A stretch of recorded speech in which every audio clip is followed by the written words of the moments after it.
This is Ritchie-James from Phoenix Writing. I'm here at Satan's Hollow in Manchester, and I'm here with the guys from PowerQuest. How are you doing?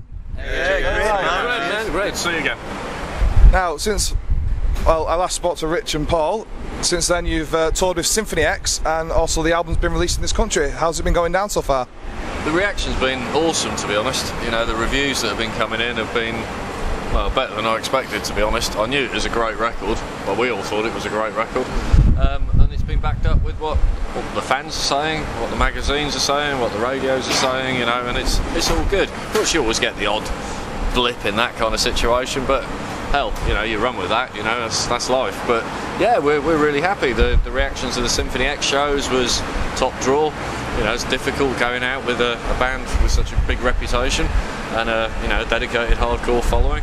But yeah, I think we won some new fans on those shows. Definitely. Speaking of some of the fans, yeah, we won new fans. They come up to us after the show, and you know, they come in down to see some of these shows. Yeah. Definitely. I mean, I think if you're a fan of Symphony X, you will. Chances are you will enjoy some of the PowerQuest material, because there are elements of similarities in the style of music we play. Yeah, so I think it was a good bill, you know. Very enjoyable. Well, nice noise in the background here. Now, like I said, I've always spoke to Rich and Paul, and obviously Steve, you're the original member from PowerQuest. But how did you three actually get involved? Actually, I got involved with Steve because we were together. We were doing a kind of a project with David Schenkel Group. So we just did a couple of demos with them. That's how I met Steve, and I even knew Steve even longer than before.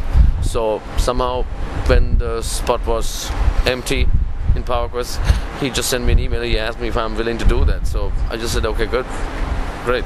I found out online, actually, I think it was on MySpace, that Alessio was leaving and there was the rhythm guitar position. Looking out for a rhythm guitarist. So I sent Steve an email and just said, you know, I'm a big fan of PowerQuest and, you know, check out my stuff. So I sent a few clips of my band who I was playing at the time, Liquid Sky. Seemed to like the stuff, and yeah, we met a couple of months later. Yeah, we had a couple of phone calls as well, didn't we? You know, we got on really well on a personal level, which is as equally as important to me as the musical side of things. You've got to have that camaraderie, and I think me and Andy just clicked from about 30 seconds into the conversation, really, wasn't it? You know, it was just great all the way, and that was that, really. But I suppose you thought you were applying for the rhythm guitar position. Yeah, well, I thought so, and then Steve sent me an email, said, yeah, things have got a bit more interesting. The rest of the Italian guys are going to leave. Are you still sure you want to join? I said, yeah, of course I do. I'm going to back you up 100%. And yeah, I mean, I'm more than happy to play with the guys who we've got in the band now. It's strong as ever, really. Yeah, luckily for me, they were looking for a guitar player about a year ago, because and then which I found out, same as Andy, online in MySpace. And well, I was a fan of the band before I joined as well. So like I went on the MySpace quite often, and on the official site and stuff, and then they were looking for a guitar player. So yeah, sent a couple of videos and a couple of tracks I wrote, and Steve said, come on down for the audition, and then which is great, and then I'm in the band now, which is just awesome. Like, you know, it's just great. Funnily enough, I'd actually heard videos of this guy years ago before, and I saw his twin in his band before live, so I was already aware of him, you know, in the metal scene. And you know, when the first rehearsal we actually had with him at the auditions, he clicked with all of us straight away. A good bunch of guys, like, you know, musically and on a personal level as well. It's good for them. It's good. Well, obviously this isn't the first day on the tour, so how's it actually been going so far? Yeah, fantastic. Started Purple Turtle on Thursday night. I don't know where I am in the week now. You just lose all track of time on the road, I don't know. So yeah, Purple Turtle in Camden on Thursday night. That was a good start. Very hot in there, quite a responsive crowd. Sweat was dripping from the ceiling. We gave it everything, you know, laid it all out there. And I think we were quite pleased with the reaction we got there. Last night we were at Redemption Club in Derby. What venue, fantastic place, nice big stage for us. So plenty of running around, lots of energy. I think it was a performance we were quite pleased with. Once again, you know, nice reactions from the fans. And then that leads us to here tonight in Manchester. So I think we're expecting a good one tonight, or at least hoping for a good one tonight. PQ played there a few years ago, didn't you, Steve? Yeah. Funny enough, again with Neon Fly. That's right. Yeah. Good bunch of guys, Neon Fly. Actually, it's been good. We played with them in Camden as well on Thursday night. It's always a pleasure to sort of have those guys on the tour with us, I think. Absolutely. Yeah, they've been back.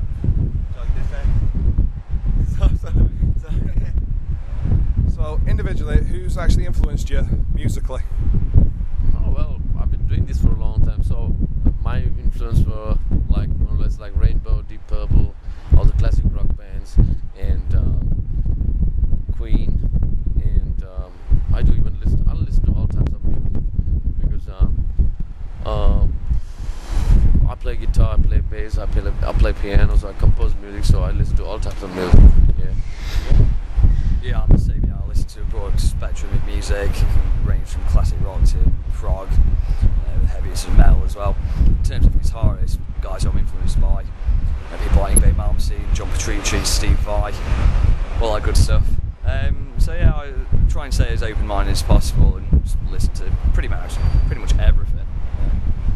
Yeah, I'm similar to Andy in guitarist-wise. Like we both love Ingve Malmsteen, Steve Vai, Joe Satriani and stuff like that. And my favourite bands like Iron Maiden and stuff like that, so they influenced my style as well of playing. So yeah, they're probably my biggest influences, to be honest. And I like fast guitar players like Michelangelo Battio and stuff like that as well. So yeah, they're probably my biggest influences actually. Yeah, I think a number of similar influences as Chitty, probably because I'm from a similar era as he is. But also I think it's not so much musicians for me, it's more songwriters and perhaps bands rather than actually keyboard players per se. You know, and I'll go even further back to classical composers. You know, there's always been a classical element to a lot of the PQ stuff. You know, the kind of Baroque period people, you know, Johann Sebastian Bach, Scarlatti, Handel, guys like that. You know, there's a base of that. If you strip away all the guitars, drums, particularly the early PQ stuff, you listen to a song like Glory Tonight, the structure of that is very Baroque in a lot of ways. But I'm also influenced by people like Peter Gabriel, you know, Genesis generally, you know, that kind of stuff as well, Marillion, bands like that. And it's not so much that PQ sound anything like those bands, because they don't. It's just the approach to putting together, you know, longer songs and structuring a song is 10 minutes, but you want it to feel like it's 4 minutes, you know. And I think from that point of view, I'm a monster fan of those guys, you know. So, besides the tour you're on at the moment, what else have you got planned for this year? Well, we've got a few things coming up. Obviously Bloodstock in August. It'll be nice to be back there after I think 8 years since we played Bloodstock. Then we've got some shows coming up next month, haven't we? Yeah, in Europe. That's going to be amazing. First ever PowerQuest headline shows in Europe. One in Belgium, one in Germany, 2 in Holland, I think it is. So 4 dates. Really looking forward to that. It's going to be a great experience for all of us as bands.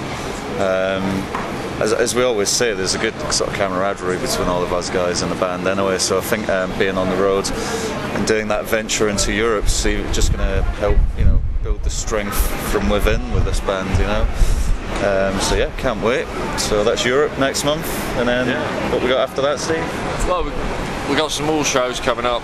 November, late November, there'll be another string of 4 or 5 UK dates, and I'm hopeful that there will be a similar string of dates in early October, well, late September, early October.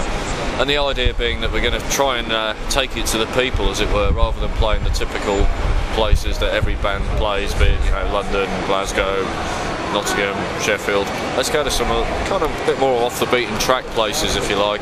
There are fans out there who maybe can't afford to travel to some of these places, particularly at the moment, you know, where nobody's got a lot of money in their pocket.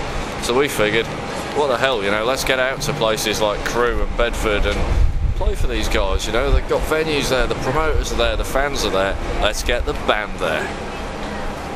Well, on a last note, is there anything any of you'd like to say to the fans listening to this now? Yeah, we just hope to see you all on the road. We're loving the responses that we're getting to the album from all you guys. Thank you very much for all the compliments. But come and check it out live, because that's where it's at the end of the day. Yeah, I think from my point of view, it's a case of I'm, you know, eternally thankful to our fans who've stuck with me particularly through the dark and dreary times and the periods where I didn't know what the hell was going to happen with the band. And now we've come through that and we're on an upward curve again. So I'm eternally grateful for that support, because without that we probably wouldn't be stood here having this conversation. So thanks guys, it means the world to me. Oh yeah, for me it's kind of the same as Paul. Just come and check out the live shows. Just try and support us really. Go and buy the new album. That's what I'd say. Yeah, buy it. Don't rip it off. Go and buy it. None of this piracy shit. I like to say thanks for the good response as well, and accepting the new lineup as well, which is great. And most 9 out of 10 times it's been positive feedback as well. And yeah, see you on the road. Then look forward to kicking ass on the road. Yeah. Yeah, just what the rest of the guys said. Just thanks to everyone who's bought the album, who's listened to the tracks, came to the live shows, and hope to see you soon. Well, same for me. Thank you very much for everything and for the great support and the great feedback, and hope to see all our fans and friends on tour again in Europe, because it's going to be very, very interesting when we're going to play in Holland, Belgium and in Germany. And well, that's it, and thank you. Thanks for taking the time to talk to me today, and I look forward to your set later. Thank you.